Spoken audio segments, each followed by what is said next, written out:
Okay, hi everyone. So we will get started here shortly. Just let everyone get settled there.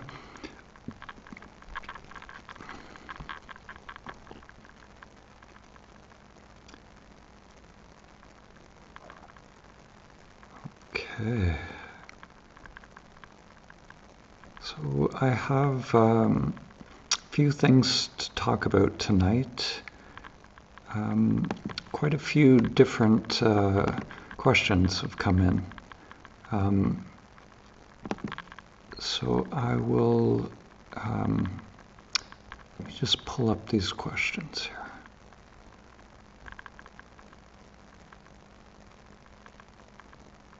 Okay, yeah, some of these, so there's some questions I'm going to leave for tomorrow for the meditation or for the group process. But these ones are relevant for tonight, so I'm going to address these right now. So this is from Anna, and it's about the correct meaning of intention. So what is the correct meaning of intention? It seems that it belongs to the little self. The little self likes to intend and set up goals. But then why is it so much praised in the spiritual practice? What am I missing? Thank you. Yeah, so this is a good question. So intention, it's, when we intend to directly experience who we are, there is this intention. And or if we, we talk about an intention to want to know who our partner is. So if I'm intending something, who is that I that is intending? Yeah, there's the little, the one that intends to do something wants to do it. So if I intend something, it means I'm going to do it. If I intend to drink a coffee, I'm going to drink that coffee. But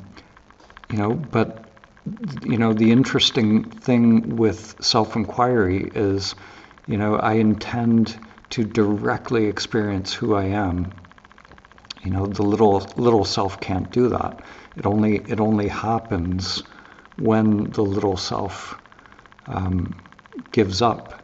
So Charles Berner actually talked about this and why the imperative is as it is. Because if you think about, the instruction is intend to directly experience your true nature or who you are. So why don't we just say, experience your true nature? Just go direct to that. And the reason we put intend in there is because the little self will always fail. So what Charles Berner found, he actually started out just instructing people to directly experience awareness or directly experience themselves. And he found that they got frustrated. The little self got too frustrated very quickly because it was being set up for failure, basically. So by intending, the little self can feel like it can intend, like it can do that. There can be an intention, even though eventually, by doing the process over time, the truth starts to become apparent, and that letting go, that kind of dropping away and quieting of the little self starts to happen just naturally. But we need that time. We need to somehow get the little self on board with this process, for that to actually happen, for the magic of the technique to happen. So it's true. That's a real, an astute insight that is, the little self intending, but it is there for a purpose, and that is the purpose.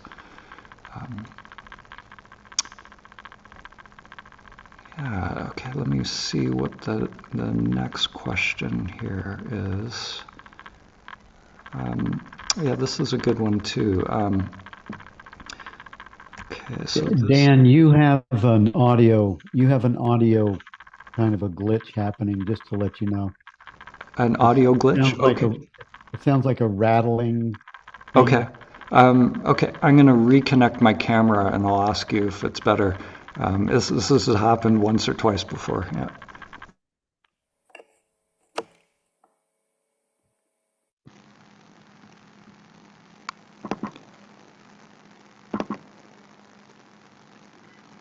Okay, is that better, Bill? No? No, it's still there. Really? It Okay. it went away when you did something, but then when you right before you asked it, it came back. Sounds like Okay. a kind of a rattling thing. Okay. Okay. Let me try one more time here.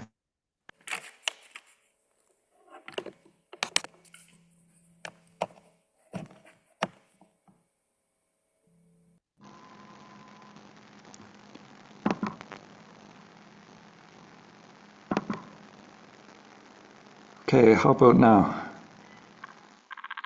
It's gone. Oh, there it's back again. You're kidding. Okay.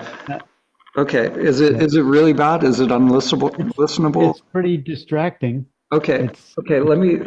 it'd be good to fix it. Okay, you know what? I have a backup webcam here, so I'm gonna plug this guy in, and Okay. this will let us know if it's the computer.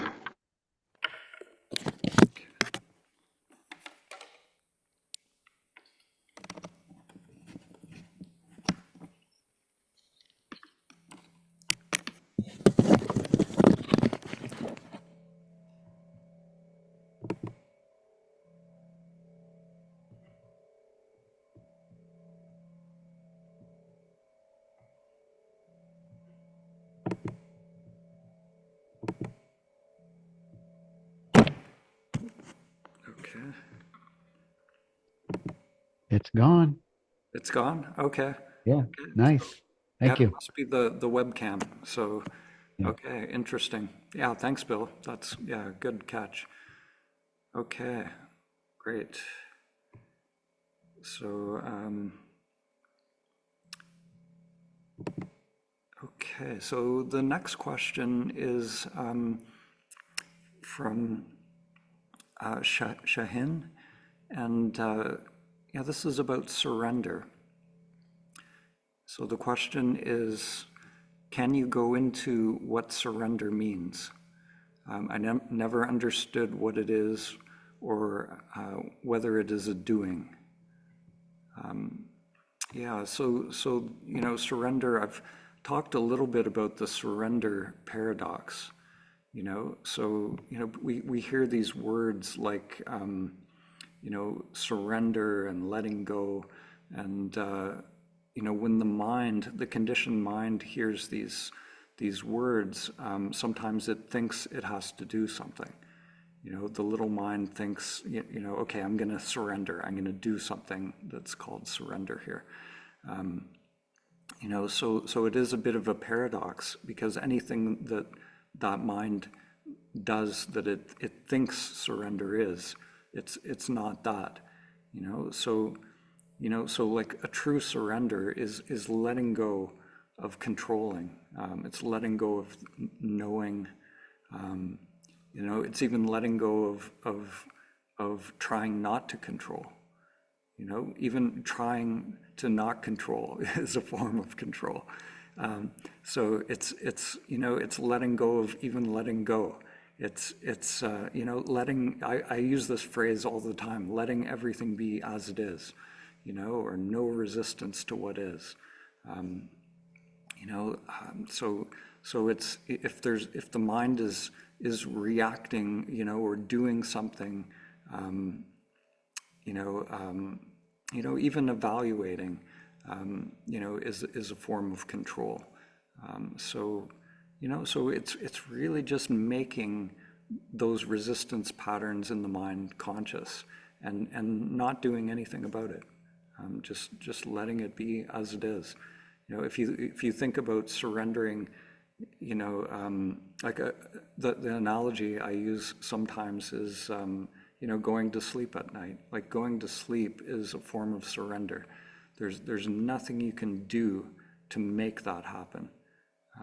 So you get in bed, you turn out the lights, you create the perfect environment, but there's nothing you're actually doing to surrender, to fall asleep. It just happens when the conditions are right, and we're kind of relaxed, and we're just letting go into it.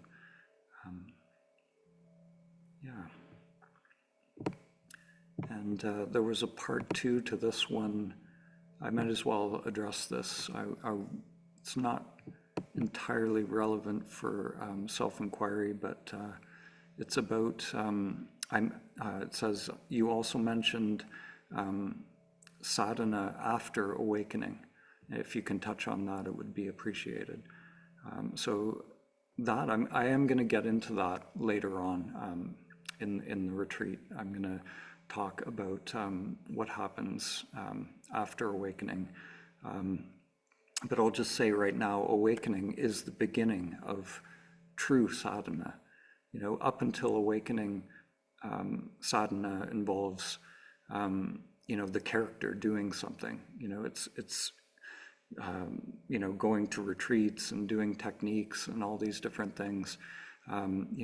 This character is trying to achieve something. So once we have an awakening, we realize that by simply abiding as the self, simply being, there's this unfolding that starts to happen where the everything that is in the unconscious starts to come up to be purified. So awakening is the beginning of this accelerated period of purification. And so awakening, it's like getting a glimpse of liberation.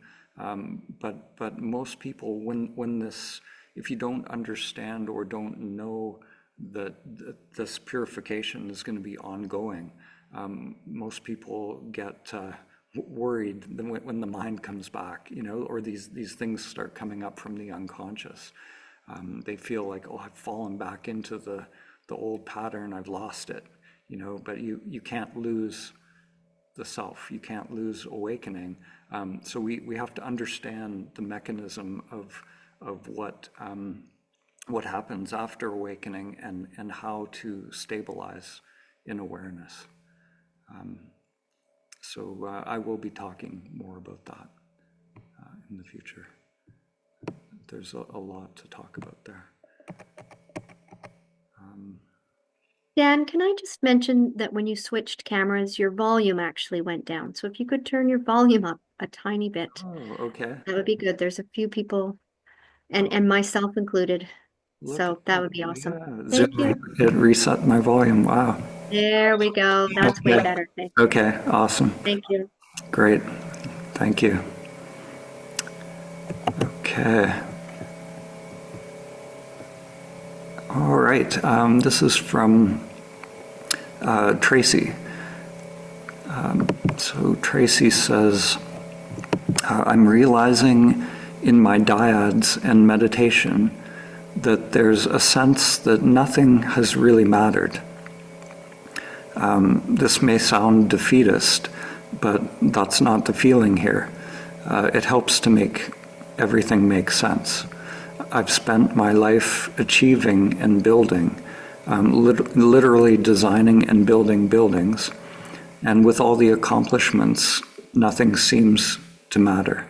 So if nothing matters, what matters? Yeah, so this is a common thing that happens on the path. We're going along with life, and then this sadhana and awakening and realizing our true nature is like an interrupt in the usual program of accumulating and going after things in the matrix, and the things that once seemed like a viable option are no longer an option. those things are, they lose their shininess. We see it for what it is, especially if we've attained it. We attain, these things, achievements, money, relationships, all of it. And it might be fulfilling for a time, but eventually we realize that nothing in the matrix will be fulfilling, until we find out who we are. It's all little impermanent, achievements and a little bit of happiness here and there, So that's totally normal. That's part of the path. So if nothing matters, what matters? So I would say knowing who you are is the only thing that matters. In samadhi, the question of what matters doesn't arise. No questions arise. There's just the fulfillment. The bliss of being. So the mind. There are things. There are relative things that do unfold as well after awakening. When energy starts to come into alignment. We talked about it earlier today. Actually, what Carl Jung talked about, the individuation of the soul. So there are certain blooms for the unique individuation of the soul. There's certain things that will be fulfilling for different individuals, and those things are totally unique. And once the energy is set free and comes into alignment with our prakriti, or our that essential nature of the soul, those things are discovered. Those things, and it's exactly what is exciting to you. You follow, like Joseph Campbell said, follow your bliss, and it leads you to those things. So the mind, it's tricky. The mind is, the mind says things like, I want to know my purpose, and that's where it gets a little dangerous, because, then all of a sudden there's a goal in the future. And we can, if we believe that thought, we can go for a ride. I've gone on that ride a few times where my mind has said, and any idea that the mind comes up with is potentially dangerous. So my mind, I thought it was a good idea to be a lawyer at one point, and that was it. Took me on a little ride, not for too long, but.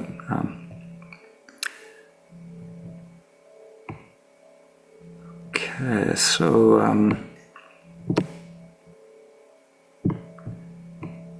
I'm just looking at the rest of these. I think I'm going to leave these for tomorrow.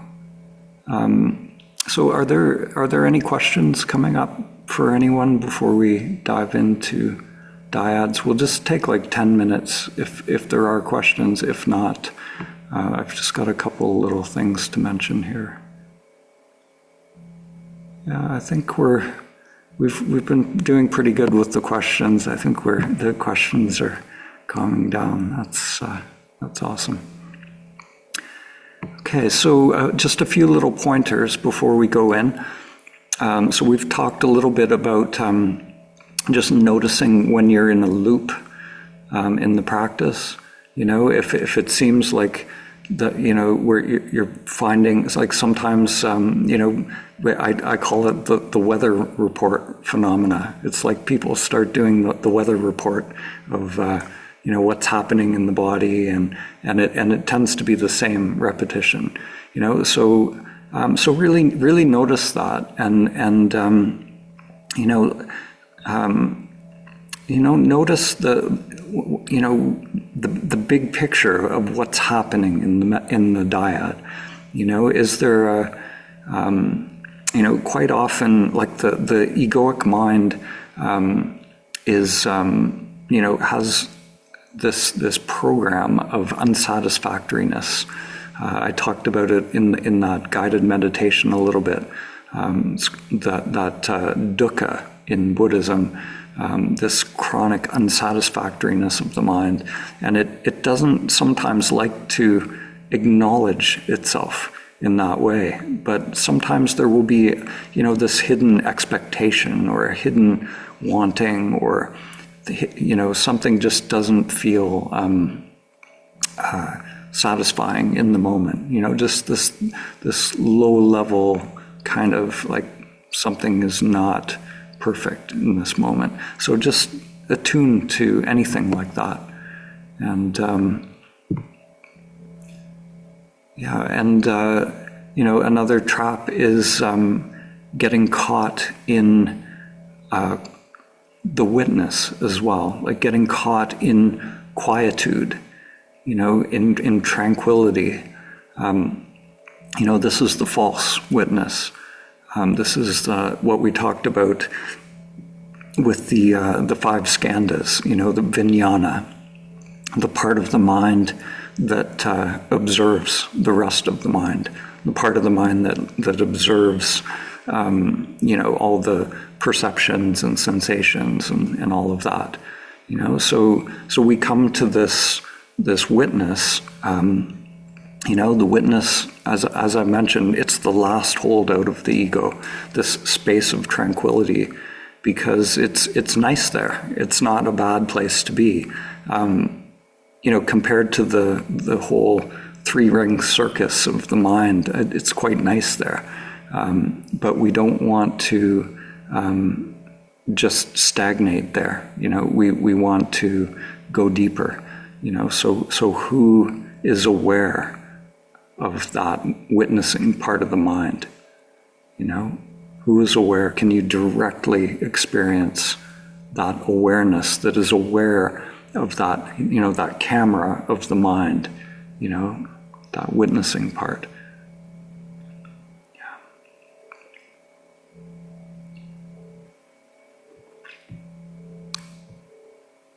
So I think I'll leave it there. And, I guess we have a couple of questions. Yeah, we have time for a couple of questions. So, Renee. Hi, Renee. Hi, thank you for letting me share tonight. I don't think this is a question more so than an observation. Within the past maybe hour or so, there's this sense of anxiety coming up. My palms of my hands are getting sweaty. I feel a little damp. Um, it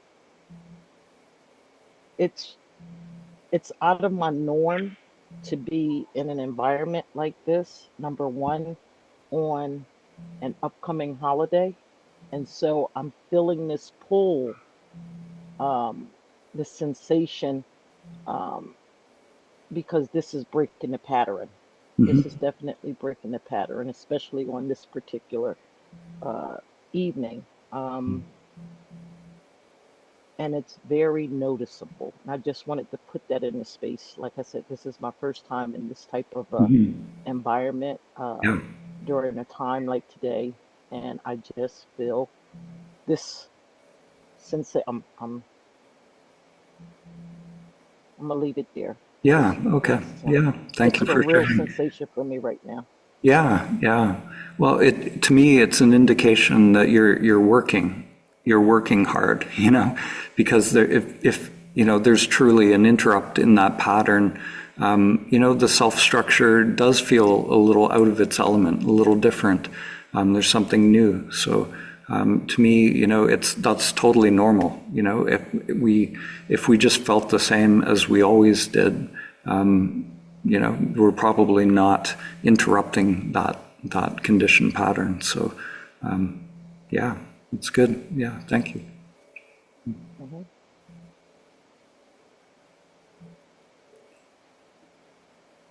I'll go to James.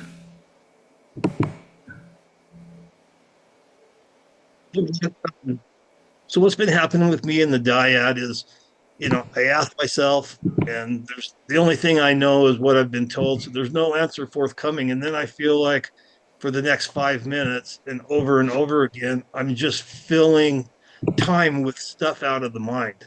And you kind of touched on this a little bit ago, but when you said, or when you say we want to create the conditions of no escape and make the mind fail, my mind said, well, then maybe you shouldn't use all this filler from the mind. Put yourself totally on the spot and don't say anything, force it. In other words, a ton of pressure. Is that like a really bad idea? It came from the mind. Well, if it comes from the mind, I would question it. It's yeah, no, so the mind, it's tricky. So it learns, that the answer, is not going to be on the level of the mind, but at the same time, what we know is, from, this is just coming from me to you because this is my experience. This technique does clear the mind, even if you're not, you're not necessarily having a direct experience of your true nature right now. By doing the technique, it clears the mind, so it becomes more permeable over time. So by sharing all of the content that's coming up, it can be sort of exhausting and seems maybe pointless, but what's coming up is actually clearing. We're realizing all of the different aspects of the false I, bringing it into consciousness, and when we bring it into consciousness, then it can drop away.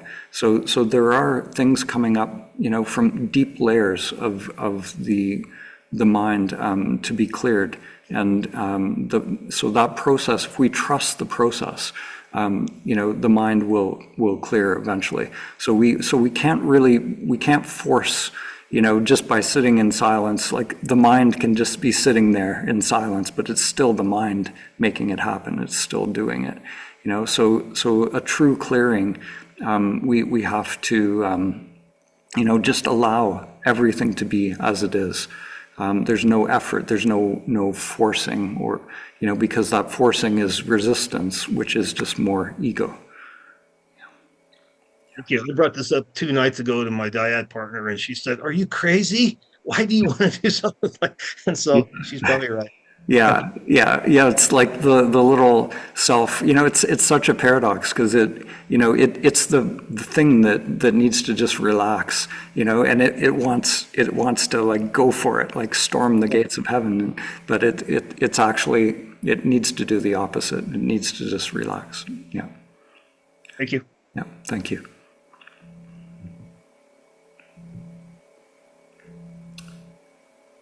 Yeah, Liesl. Hi there.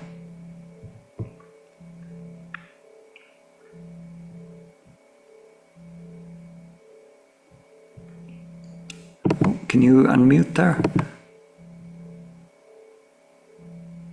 Hi, can you hear me now? Yes. What you said about the witness and that fifth skanda, that being the last to go, it's something that I've noticed. That's not something I was aware of. And it's something that I've noticed that the mind has kind of glommed onto in this, and is kind of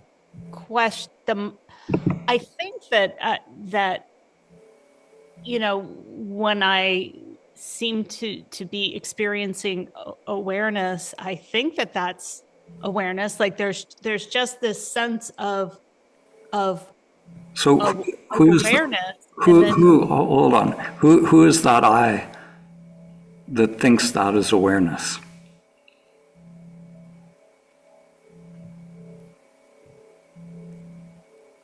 Well, maybe it's I don't know. Maybe it's. Yeah. So this is the difference between direct and not direct. Okay. Yeah. So direct, there's no thinking. It's direct. Yeah. Well, it's almost like it's, in talking about it in retrospect, it seems indirect, but there's times when it seems very direct. But I think then, I don't know I can't tell if now afterwards, if the mind's getting in there and like questioning the actual direct experience, or if it was actually this witness. So And I don't know how to. I'm not quite sure. Maybe it doesn't matter because I'm just all I'm doing is analyzing the past, which is just a thought anyway. So, but I'm just wondering if you could speak more about, give real clarity between the witness and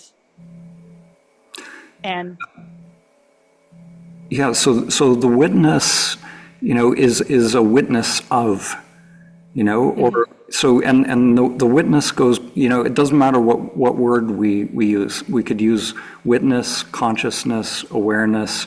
If it's awareness of or consciousness of, so there's a subject-object duality there, whereas when awareness wakes up, it's a non-dual state. It's unmistakable. It's like like life coming through in the moment. So if there's this sense of awareness of, it doesn't matter what the word is, but that split is still there. Yeah. If there's a sense of being awareness, and however there are forms that you're aware of, is that still a split? So it seems that like the mind is trying to figure it out. Right. That mind that's trying to figure it out has to be a don't know mind. Yeah. So we can, but this is good. You're bumping right up. Like this is it. You're at that, the threshold of that witness. When we start bumping into the witness, that is where we want to be. So this is good material for your dyad. Yeah. Okay. Yeah. Thank you. Mm-hmm.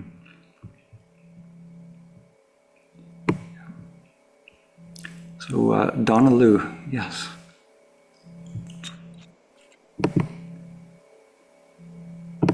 I am dropping off tonight, and I just wanted to express I'm not a crier, and something busted.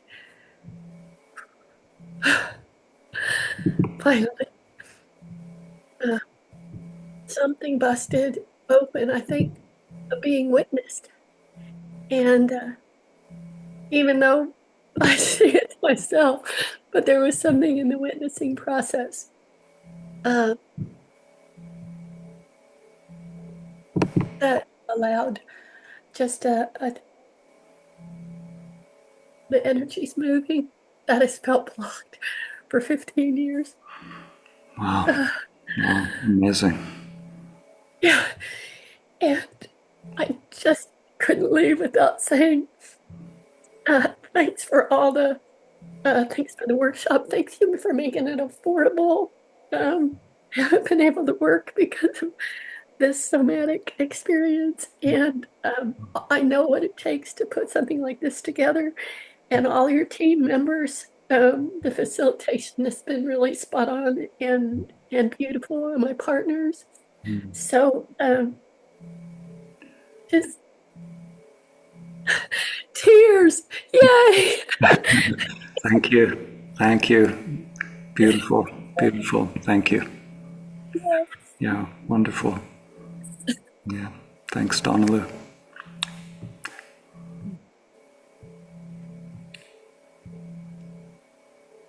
Okay, Ting. Hi, Ting. Hey, hello. I would like a little bit of guidance. So when I do the diet, and also occasionally when I'm walking, I just have a sense of awareness, and with that, I feel there's some energy, and occasionally there's some waves of emotions coming through as well.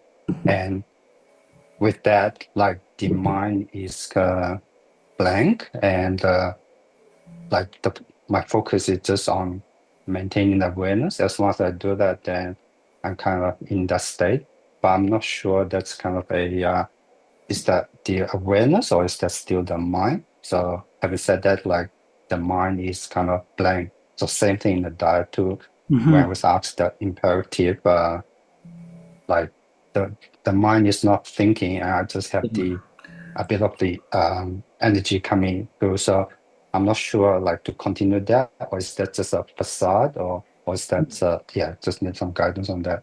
Yeah, so it's good. Like nothing wrong. It sounds like you're doing the practice perfectly. If the mind has settled down, and you're in a place, it's fairly tranquil in that place as well. Yeah, so that's good. So that's exactly what we were talking about, that witnessing space. So you've kind of let go of the mind, buying into the mind's agenda. You're kind of in that tranquil witnessing space. So now the practice gets more subtle, and we just kind of hang out there, wait, whatever subtle phenomena, whatever subtle aspects of the mind can be perceived in that space. We want to explore. Start exploring, really what is going on in that space. Exploring this witness and awareness, whatever feels relevant in that space. So the awareness, like we want to directly experience awareness. So who is aware of that witness when you're in that space? That right now, that witness is here. You're witnessing me talking. So who is aware of that witness right now? So we want to directly experience that. And when we directly experience, it's not via the mind. So we just keep intending and keep doing the technique, and notice if any frustration is arising or any confusion, and just share that if it's coming up. Okay. Thank you. Mm-hmm. Thank you. Bill, I'd like to hear from Bill. Hey, Dan. Hi. I always like to hear from you. Always. This is a facilitator, kind of a support comment. I was with someone last night that didn't realize that facilitators, they will go deeper and they will investigate and they will question, and I think they need to understand, the group here needs to understand that the facilitators are trained and skilled at knowing and feeling, intuiting when to go in and ask that question that might be the one where the light comes on. Yes. So just to ask you to let everyone know that we're here for them. Yes. And to allow the space to be open for us. Yes. Yeah, thank you. Yeah, thank you for that reminder. That's awesome. Yeah, so that's very important. So we, I think I talked a little bit about facilitators, and that, you might suddenly hear a voice coming in with a question or a pointer, and that's going to be happening more and more now. And like Bill said, the facilitators are all trained. They have a lot of experience with the technique. They've had, all of them have had their own awakening, so they have direct experience of what this is about. So it's very important. And it's a common thing. Sometimes people get triggered by facilitators. It's quite often the same questions being posed, and so just when a question comes, all I would say is just be open, and And really, it's always a direct pointer. So it's an opportunity to, in that moment, drop the mind and intend to have a direct experience. Whatever the facilitator is pointing to, that's what we're going for. Yeah. So, thanks, Bill. Yeah. Thank you. Yeah. Okay. So, are we queued up, Tayama? Are we ready? I am ready for you guys whenever you're ready. Awesome. Okay. Let's dive in. All right, let's go.